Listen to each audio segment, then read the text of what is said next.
নমস্কার, অর্পিতার রান্নাঘরে সবাইকে স্বাগত। আজ আমি আপনাদের সাথে ফুলকপি দিয়ে কাতলা মাছের ঝোলের রেসিপি শেয়ার করব।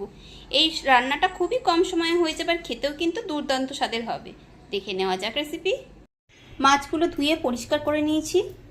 দিয়ে দিলাম নুন, দেব হলুদ গুঁড়ো,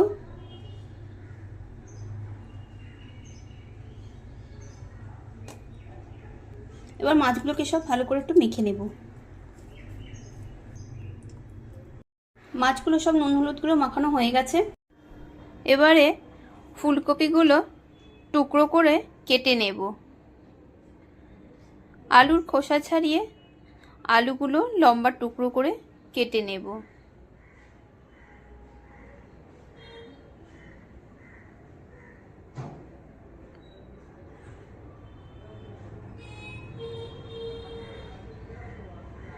এরপর টমেটো টুকরো করে কেটে রাখবো। কড়াইতে দিয়ে দিলাম সর্ষের তেল। তেল গরম হয়ে গেছে, মাছগুলোকে তেলের মধ্যে ছেড়ে দিলাম।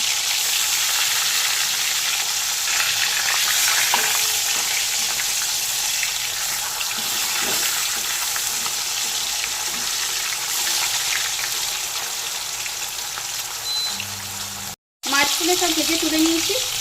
ওই তেলের মধ্যে ফুলকপি দিয়ে দিলাম টুকরো করে কেটে রাখা আলু, দেবো পরিমাণ মতো নুন। ফুলকপি আর আলু সামান্য একটু আগে ভেজে নেব।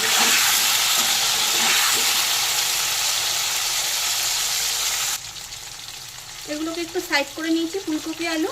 ওখানে ফোড়ন দিয়ে দিলাম জিরে, তেজপাতা, শুকনো লঙ্কা। ফোড়ন সামান্য একটু নেড়ে নেব।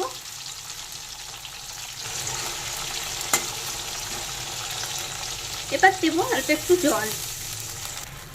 টুকরো করে কেটে রাখা টমেটোগুলো দিয়ে দিলাম। দেব জিরে গুঁড়ো হাফ চামচ, ধনের গুঁড়ো দিলাম, হলুদ পরিমাণ মতন, ঝালটা যে যা স্বাদ মতন দেবেন, দিলাম লঙ্কার গুঁড়ো। এবার দেবো আদা বাটা 1 চামচ। এবারে নেড়ে সব মিশিয়ে নেব।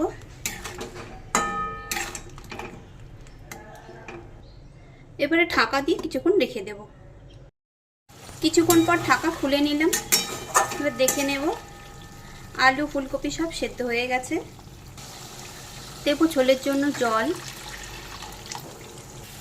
দিয়ে দিলাম নুন, নেড়ে একটু মিশিয়ে নেব। এবার ভেজে রাখা মাছগুলোকে সব দিয়ে দিই। খুন্তি দিয়ে ঝোলের মধ্যে একটু ডুবিয়ে দেব।